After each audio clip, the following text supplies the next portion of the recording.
विद्यार्थी मित्रों, मैं प्रिया मैम आज आपके लिए दूसरा पद यानी कि मीराबाई के पद वह लेकर आई हुई हूँ। आपको कबीर की साखियाँ कैसी लगी? शायद बहुत ही आसान ढंग से आपको समझ में आई होंगी और आज हम उतनी ही सरल भाषा में मीराबाई के पदों को समझेंगे, उनको अच्छे से समझने का प्रयास करेंगे। तो पदों को शुरू करने से पहले मैं आपको मीराबाई के बारे में थोड़ी सी जानकारी प्रदान करना चाहूँगी। मीराबाई का जन्म जोधपुर के कुकड़ी नामक गांव में 1503 में हुआ था। ऐसा माना जाता है क्योंकि पुराने ज़माने में जिन भी लोगों का जन्म हुआ या उनकी मृत्यु सिर्फ वो कहानियों के आधार पर बताया जाता है, पर उसके बारे में कोई भी स्पष्ट जानकारी मिल पाना बहुत ही कठिन है। 13 वर्ष की उम्र में ही समझो इनका विवाह हो गया था, मतलब उनका बाल विवाह हुआ था। मेवाड़ के महाराणा सांगा के जो पुत्र थे भोजराज, वो इनके पति थे। बहुत कम आयु में उनका विवाह हो गया था। जीवन में समझो दुख ही दुख उन्होंने देखे हुए थे। छोटी सी थी, बाल्यावस्था में ही उनकी सबसे पहले तो उनकी माता की मृत्यु हो गई, यानी उनका निधन हो गया। विवाह के कुछ साल के बाद उनके पति की भी मृत्यु हो गई, फिर उनके पिताजी और बाद में एक युद्ध के दौरान उनके ससुर जी की भी मृत्यु हो गई। जीवन में समझो निराशा बहुत भरी हुई थी मीरा के जीवन में, लेकिन गिरधर की भक्ति ने उनको एक नया रूप दिया और गिरधर की भक्ति में वो बावड़ी होकर उन्हीं के भजन और कीर्तन करने लगी। देखा जाए तो मध्यकालीन जो भी लेखक और कवि हैं, उन सब में सगुण भक्ति धारा में मीराबाई एक उत्कृष्ट कवयित्री मानी जाती हैं। उनके बारे में और जाना जाए तो वो कृष्ण की बड़ी ही अनन्य भक्त थी, इसीलिए उनके कुछ ज़्यादा पद नहीं हैं, पर उन्होंने गुजराती, हिंदी और ब्रज भाषा का प्रयोग करते हुए अपने पदों को लिखा है, जिसमें उनके अंदर कृष्ण की ही भक्ति का वर्णन देखने को मिलता है। अब देखें तो ये रैदास की भक्त थी, मतलब उन्हीं रैदास की शिष्या थी, और रैदास की शिष्या होने की वजह से रैदास खुद भी भक्त थे और उनके अंदर भी एक भक्ति की भावना का विकास हुआ था। उसी तरह से मीराबाई भी एक भक्त कवयित्री मानी गई हैं और उनकी भाषा के अंदर हम देखें तो वो खुद उनका मेवाड़ में जन्म हुआ था, यानी उनकी भाषा के अंदर मारवाड़ी भाषा के शब्दों का प्रयोग हुआ है। कृष्ण की भक्त थी, इसलिए ब्रज भाषा का भी उन्होंने प्रयोग किया है। गुजराती भाषा में भी उन्होंने बहुत ही अच्छी पद और कविताओं की रचना की है। तो उनकी भाषा उत्तर भारत में, गुजरात में, ब्रज में, इन सब जगह उनकी जो भाषा है वो बहुत ही प्रचलित मानी गई। उनके पदों की हर एक कवि ने बहुत ही प्रशंसा की है। मीराबाई के पहले पद में आप देखेंगे, पहले पद में वो अपनी भक्ति भावना को कई भक्तों से तुलना करते हुए बताने का प्रयास कर रही है। द्रौपदी और प्रहलाद, उनका वर्णन उन्होंने अपने पहले पद में किया है। तो चलिए हम पहले पद को समझते हैं। हरि आप हरो जनरी भीर, द्रौपदी री लाज राखी, आप बढ़ायो चीर। अब यहाँ पर मीराबाई कहना चाहती हैं कि हरि आप हरो जनरी भीर, हे हरि, हे कृष्ण, आप हरो यानी हरो मतलब दूर करना, हर लो। हे हरि, आप सभी लोगों की पीड़ा को दूर कर दो, उनकी पीड़ा का निवारण कर दो। क्यों कर दो? क्योंकि वो आगे बोला है द्रौपदी री लाज राखी, आप बढ़ायो चीर, यानी द्रौपदी ने जब दुशासन उनके चीर का हरण कर रहा था, उनके वस्त्र को खींच रहा था, तो उनके सम्मान की रक्षा करने के लिए उनके बुलाने पर आप ही आए थे और आप ही ने उनके चीर को बढ़ाकर उनके सम्मान को बचाया था, उनके मान सम्मान की रक्षा की थी। इसीलिए आप हर एक व्यक्ति जो भी आपकी भक्ति करे, उनकी पीड़ा का निवारण करे तुरंत ही। आगे कह रहे हैं वो, भगत कारण रूप नर हरि धर्यो, आप शरीर। अब वो तीसरी पंक्ति में कह रहे हैं, कहना चाहती हैं मीराबाई कि भक्ति के कारण, भक्ति से विवश होकर आप ही ने प्रहलाद की रक्षा करने के लिए नरसिंह का रूप धारण किया था। ये होलिका दहन की कथा आप लोगों ने सुनी होगी कि हिरण्याकश्यप को ब्रह्मा जी ने वरदान दिया था कि ना वो जल में मरेगा, ना थल में मरेगा, ना इंसान उसको मार सकता है, ना जानवर मार सकता है, ना दिन में मरेगा, ना रात में मरेगा। ये वरदान प्राप्त करने के बाद जो हिरण्याकश्यप था वो बड़ा अभिमानी बन गया। अभिमान के कारण उसने क्या किया, सबसे कहने लगा कि मेरी ही पूजा करो, भगवान की, नारायण की पूजा करने की आवश्यकता नहीं। और उसी के घर में प्रहलाद का जन्म हुआ। जो प्रहलाद बड़ा ही नारायण का बड़ा ही बड़ा भक्त था और वो दिन रात नारायण के नाम का रटन करता रहता था। उसकी भक्ति भावना को नष्ट करने के लिए हिरण्यकश्यप ने उसके ऊपर बड़ा ही अत्याचार किया। कभी पहाड़ से उसको फेंक दिया जाता था, कभी कुछ किया जाता था, अग्नि में जलाने का प्रयास किया। होलिका जो उसकी बुआ थी वो उसको अपनी गोद में लेकर अग्नि के बीच में बैठ गई थी, लेकिन तभी भी भगवान ने आकर उसके प्राणों की, किसकी, प्रहलाद के प्राणों की रक्षा की। यानी वो भक्तों की रक्षा करने के लिए बार बार जन्म लेते हैं। तो यहाँ पर फिर जब वो प्रहलाद किसी भी तरह नहीं मरा तो हिरण्यकश्यप स्वयं गदा हाथ में लेकर एक खंभे में ज़ोर से प्रहार करता है, जहाँ से फिर ईश्वर स्वयं नरसिंह का अवतार लेकर, नर और सिंह यानी उनका शरीर पूरा नर का और जो मुख का भाग था, जो सिर का भाग था, वो एक शेर के भाग, यानी वो मनुष्य और पशु दोनों का रूप धारण करके नरसिंह का अवतार लेकर प्रकट होते हैं और प्रहलाद के प्राणों की रक्षा करते हैं। यहाँ वही कह रहे हैं कि भक्ति के कारण, भगत के कारण, प्रहलाद के कारण आप ही ने नरसिंह का अवतार लिया था, नया शरीर धारण किया था और प्रहलाद के प्राणों की रक्षा की थी। इसीलिए मीराबाई कह रही है, दासी मीरा लाल गिरधर हरो मारी भीर। वो कह रही है कि हे कृष्ण, हे हरि, हे माधव, मैं मीराबाई आपकी दासी हूँ, तो हे लाल, हे गिरधर, आप मेरी भी पीड़ा को हर लो।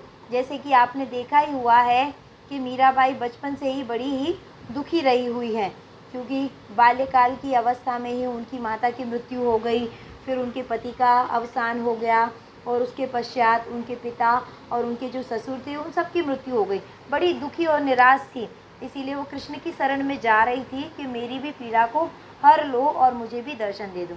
अब हम चलते हैं दूसरे पद की तरफ। दूसरे पद में मीराबाई कह रही हैं, श्याम मने चाकर राखो जी। चाकर का अर्थ है नौकर या दास। तो यहाँ पर मीराबाई श्री कृष्ण भगवान की दास बनना चाहती हैं, उन्हीं के महल में रहकर वो उनकी चाकरी करना चाहती है। तो वो क्या कह रही है, श्याम मने चाकर राखो जी। हे श्याम, हे कृष्ण, तुम मुझे चाकर बना लो, यानी मुझे नौकर बनाकर, मुझे दासी बनाकर अपने महल में स्थान दे दो। गिरधर लाल मने चाकर राखो जी। हे गिरधर के लाल, आप मुझे दासी बनाकर अपने महल में स्थान प्रदान करें। चाकर रईसु बाग लगईसु नित उठ दर्शन पैसु। वो कह रही, जब मैं चाकर बन जाऊंगी, यानी जब मैं आपकी दासी बन जाऊंगी, तो दासी बनने के बाद आपके महल के बाहर सभी जगह मैं बगीचे लगाऊंगी। बाग लगईसु मतलब बगीचे लगाऊंगी। नित उठ दर्शन पैसु, और बगीचे में रहूंगी, तो जब भी आप बगीचे में भ्रमण करने के लिए आएंगे तो मुझे आपके दर्शन मिलेंगे, वहाँ मैं आपके दर्शन पा सकूंगी। से वो बगीचा लगाऊंगी, बड़े सुंदर सुंदर से फूल लगाऊंगी, उनकी खुशबू से आकृष्ट होकर आप बगीचे में विहार करने आएंगे, तो विहार करने से मुझे आपके दर्शन हो सकेंगे। वृंदावन री कुंज गलिन में गोविंद लीला गईसु। और वो साथ में कह रही है कि मैं वृंदावन की जो कुंज गली हैं, कुंज का अर्थ है फूलों से भरी हुई, फूल पौधों से भरी हुई जो गलियां हैं वृंदावन की, उन गलियों में जाकर गोविंद लीला गईसु। गोविंद यानी हे कृष्ण, आप ही की लीला का गान मैं उन गलियों में जाकर करती रहूँगी। चाकरी में दर्शन पैसु सुमरण पैसु खर्ची। अब चाकरी करने से, यानी आपकी दासी बनने से मुझे क्या फ़ायदा होगा, तो चाकरी में दर्शन पैसु, आपका जो दर्शन है वो दिन रात मुझे होता रहेगा। सुमरण पैसु खर्ची, और खर्ची में, यानी यदि हम घर में कोई नौकर रखते हैं, दास रखते हैं, तो उस कार्य करने के बाद हर महीने उसको खर्ची देनी पड़ती है, यानी उसकी सैलरी देनी होती है। तो खर्ची का अर्थ वही सैलरी है।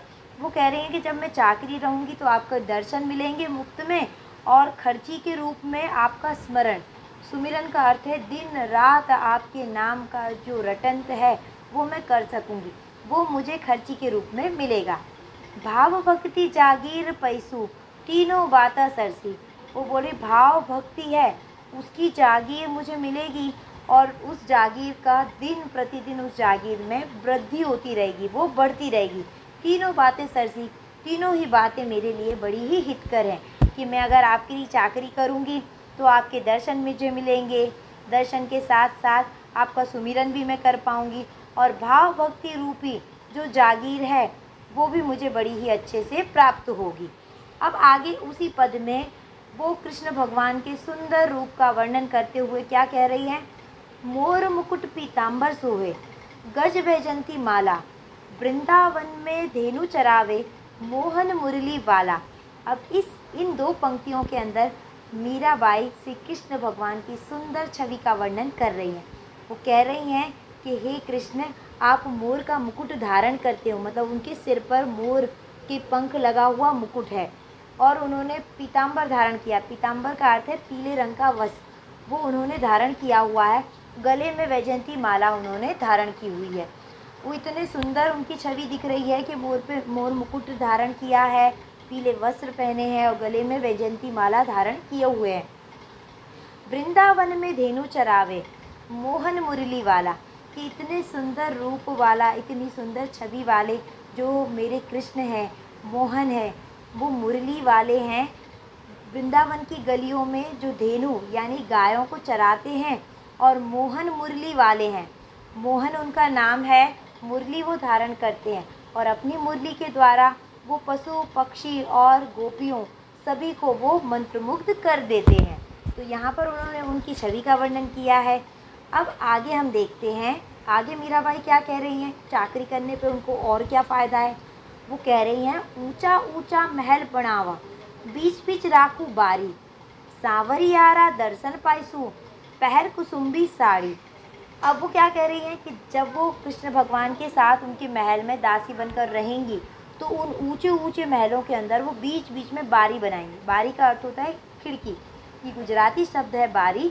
बारी का अर्थ है खिड़की, यानी उन बड़े बड़े महलों के अंदर वो बीच बीच में खिड़कियाँ बनाएंगी। किस लिए बनाएंगी? ताकि उन खिड़कियों में से काम करते हुए वो कृष्ण भगवान के दर्शन कर सके, उनके सावरिया के वो दर्शन कर सके। अगली पंक्ति में कह रही, सावरियारा दर्शन पाइसू, पहर कुसुम्बी साड़ी, कि मैं उन ऊंचे ऊंचे महल के बीच में जो बारियां हैं, खिड़कियां हैं, उनसे सावरिया के दर्शन करूंगी कुसुम्बी रंग की साड़ी पहनकर। कुसुम्बी रंग का अर्थ है जो साधु संत जो गेहुआ कलर ऑरेंज रंग के जो वस्त्र पहनते हैं उसको कुसुम्बी रंग कहते हैं।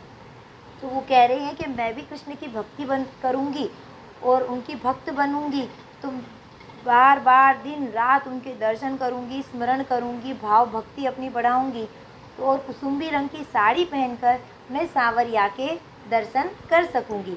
अब उनको ये विश्वास है कि कृष्ण भगवान उन्हें दर्शन देंगे ही। तो वो आगे की पंक्ति में कह रही हैं, आधी रात प्रभु दर्शन दीजियो, जमुना जीरे तीरे। वो प्रार्थना कर रही हैं कि हे कृष्ण, आधी रात को आप मुझे दर्शन देना। कहाँ पर? यमुना जीरे तीरे, यानी यमुना नदी के किनारे। हे वासुदेव, हे कृष्ण, हे सांवरिया, हे माधव, आप मुझे आधी रात के प्रहर में यमुना नदी के किनारे दर्शन देना। मीरा रा प्रभु गिरधर नागर, हिवड़ो घड़ो अधीरो। इसलिए मीराबाई कह रही हैं कि आपके दर्शन को प्राप्त करने के लिए मीराबाई का मन बड़ा ही व्याकुल है, बड़ा ही अधीर है। तो हे माधव, हे कृष्ण, आप अपने दर्शन देकर उनके हित करें और उनके हित के लिए आप उनको अपने दर्शन अवश्य ही प्रदान करें। तो इस तरह से मीराबाई कह रही हैं कि वो कृष्ण की भक्त हैं और उनकी कृपा पाने के लिए वो वृंदावन में उनके महल में आकर, द्वारका नगरी में आकर चाकरी करना चाहती हैं। चाकरी में वो बगीचा लगाएंगी, बाग लगाएंगी, तो वहाँ पर कृष्ण के दर्शन होंगे।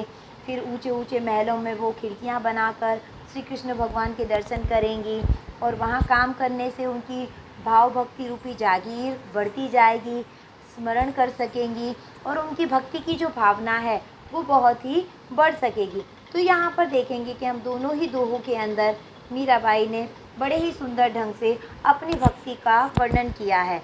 वो कृष्ण की भक्ति में दास्य भाव की भक्ति को अपना रही है और कृष्ण भगवान से ये प्रार्थना कर रही हैं कि हे कृष्ण, मुझे अपने महल में आप अपनी दासी बना लें, ताकि दासी बनकर दिन रात सुमिरन, स्मरण और कीर्तन कर सके और आपके दर्शनों को वो प्राप्त कर सके। और यहीं पर मैं अब अपने इस पाठ को विराम देती हूँ, इसका अंत करती हूँ। अगले लेक्चर के अंदर, अगले वीडियो के अंदर हम इसी पाठ के प्रश्न उत्तर देखेंगे, जो बहुत ही सरल भाषा में होंगे, जिनको आप एक ही बार पढ़कर बड़ी आसानी से समझ सकेंगे। तो चलिए अब हम अंत करते हैं इस वीडियो का। नमस्ते।